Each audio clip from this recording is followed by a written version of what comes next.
Ici, on forme la crème de la crème. Ethan, 18 ans à peine, est déjà champion de France. Et l'entraîneur, surnommé ici la Terreur, a été sacré plusieurs fois champion du monde. Tous les appareils sont faits pour le bras de fer. Ces machines, que vous trouverez surtout dans les pays de l'Est, permettent d'entraîner poignets, phalanges, doigts, car le bras de fer, ce n'est pas qu'une affaire de gros bras. On va renforcer tous les tendons, les muscles aussi. Le bras de fer, quand on commence, c'est vraiment de la torture. Il y a des douleurs, quelquefois quelques petites tendinites. Plus qu'un simple jeu de comptoir, la discipline est agréée par le ministère des Sports depuis 6 ans. Et les ferristes, comme on les appelle, sont de plus en plus nombreux. De 250 en 2019, ils sont passés à plus de 800 licenciés cette année. De quoi offrir du spectacle les jours de compétition. Loin des clichés, Coude, le bras de fer est régi par des règles bien précises.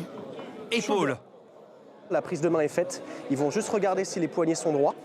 Le centre de la table est bien respecté, les athlètes ont les épaules droites et ça va partir très rapidement. Carte rouge, en fait, c'est si vous sortez le coude ou vous le levez, en fait, ça vous fait une faute et au bout de 2 fautes, vous perdez le combat.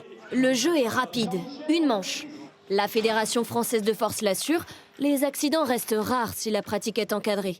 Une seule blessure grave a été recensée en 5 ans. Ça ouvre des portes pour le développement du sport en général. Peut-être que donc demain, le bras de fer sera au programme scolaire, comme on retrouve du handball, du foot.